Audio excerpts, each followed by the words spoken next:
Hi hello friends. நம்ம இன்றைக்கி பார்த்திங்கன்னா நெய் குலோப் ஜாமுன் தாங்க பார்த்துக்க போகிறோம்.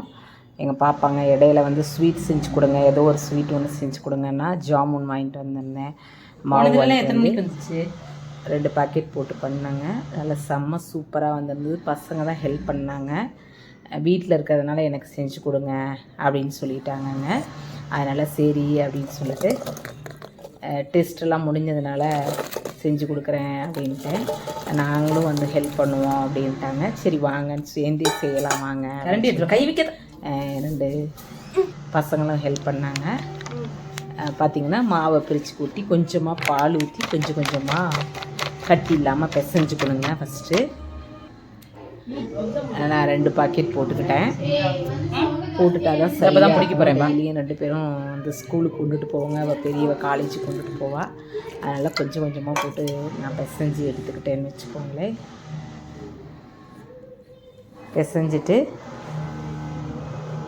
ரெடி பண்ணிக்கிட்டோம். நம்ம பால் ஊற்றுறதுனால பார்த்திங்கன்னா கொஞ்சம் ரொம்ப சாஃப்டாகவும் இருக்கும், ரொம்ப நல்லாயிருக்கும்னு வச்சுக்கோங்களேன். தண்ணியும் ஊற்றி பிசைஞ்சிக்கலாம். ஒரு சிலர் தண்ணியும் ஊற்றி பிசைவாங்க. ரொம்ப போட்டு இதை அமுக்கக்கூடாதுங்க. ரொம்ப சாஃப்டாக மெத்துன்னு கரெக்டான பதம் போட்டு கரெக்டாக செய்யணும்.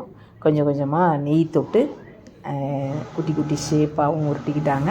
அப்புறம் அந்த வேர்க்கடலை ஷேப் மாதிரி ஒன்று இருக்கும் இல்லைங்களா, அந்த ஷேப்லேயும் பாப்பா உருட்டுறேன்ட்டு உருட்டிக்கிட்டா குட்டி குட்டியாக.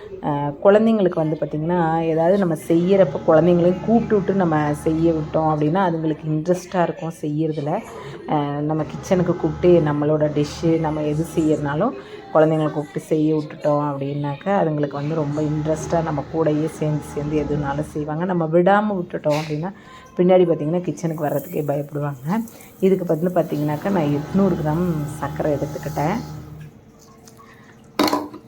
அதில் பார்த்திங்கன்னா கிராம் போட்டிருந்தேன் எறும்பு வராமல் இருக்கிறதுக்காக சர்க்கரையில். அது வந்துருச்சு. தண்ணியும் பார்த்திங்கனாக்கா கிட்டத்தட்ட நான் ஒரு 6 லிட்டர் தண்ணி ஊற்றிக்கிட்டேன். இதில் ஊற்றிட்டு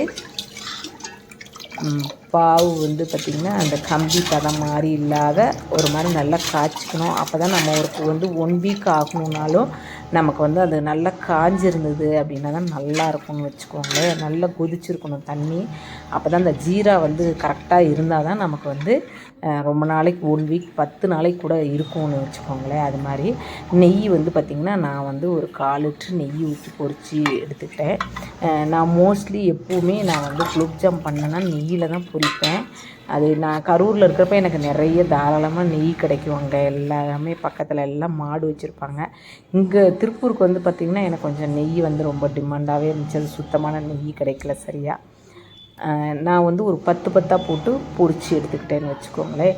இதை நம்ம எப்போவுமே ஜாமுன் பண்ணுறப்ப பார்த்திங்கன்னா ஒரு 2-3 விஷயம் எப்படின்னு பார்த்திங்கன்னா ரொம்ப வேகமாக வச்சிடக்கூடாது. இதில் ரொம்ப பொறுமை தான் வேணும். ஜாமுன் பண்ணுறப்ப குலோப் ஜாம் பண்ணுறப்ப நமக்கு பொறுமை தான் வேணும்.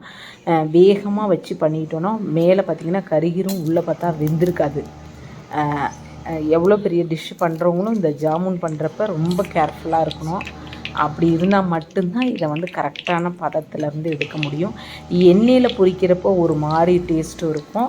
இது நெய்யில் பொரிக்கிறப்போ ஒரு டேஸ்ட் இருக்கும். நான் மோஸ்ட்லி நெய்யில் தான் நான் பொரித்து எடுத்துப்பேன். ஏன்னா நம்ம இந்த தீபாவளி டயத்தில் தான் இந்த டிஷ்ஷையே செய்வேன் மோஸ்ட்லி. நான் மற்ற டயத்தில் இடையில எனக்கு செய்யவே மாட்டேன். நான் இதை கேட்டுக்கிட்டே இருக்கிறாங்களே அப்படின்னு சொல்லிட்டு திரும்ப நெய் வாங்கிட்டு செஞ்சோம்.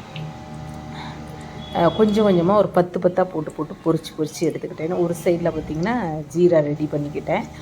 பொரித்து இந்த கலர் வர்ற மாதிரி அப்போ தான் நம்ம ஒரு சிம்மிலையே வச்சு எடுத்தோம்னா தான் நமக்கு பார்த்திங்கன்னா கரெக்டாக வெந்திருக்கும் உள்ளெல்லாம். அப்புறம் அதே மாதிரி ஜீராவில் போடுறதுக்கு முன்னாடியும் பார்த்திங்கன்னா நம்ம ஃபுல்லாகவே இதை ஆற வச்சிடணும். ஆற வச்சுட்டு தான் போடணும். வெதுப்பாக இருக்கிறப்பையும் நீங்கள் போடக்கூடாது. இது பாப்பாங்க ஷேப் கொஞ்சம் கொஞ்சம் எனக்கு மாறிக்கிச்சு. நான் ஃபுல் அண்ட் ஃபுல்லி பிடிச்சிருந்தேன்னா பிசைஞ்சிருந்தேன்னா இது பண்ண மாட்டேன். வெடிப்பு எனக்கு அதிகமாக வராது. நம்ம பசங்கள்லாம் பண்ணதுனால கொஞ்சம் கொஞ்சமாக வெடிப்பு வந்துருச்சு. அப்புறம் அதுங்களே நான் பொரிக்கிறேன் அப்படின்னு சொல்லிட்டு 1-2 போட்டு பொரித்து எடுத்துக்கிச்சுங்க. நல்லா உள்ளே இந்த பாருங்கன்னா இந்த அளவுக்கு எல்லாமே நல்லா கோல்டு கலராக வெந்திருக்கணும். அப்போ தான் பார்த்திங்கன்னா நமக்கு நல்லா இருக்கும்னு வச்சுக்கோங்களேன். ஒரு 10 days மேலே ஆனாலும் நல்லாயிருக்கும். பாப்பா ஒன்று ஒன்றா அள்ளி அள்ளி போட்டுக்கிட்டு இருந்தா. கை வைக்கக்கூடாது ஜீராவில். அது மாதிரி அதில் பட்டாலும் நமக்கு சீக்கிரம் கெட்டு போயிடும்னு வச்சுக்கோங்களேன். அதனால் நம்ம போட்டுட்டு பார்த்திங்கன்னா ஒரு 1/2 hour கூட விடலை, எல்லாம் எடுத்து கொடுங்க அப்படின்ட்டாங்க.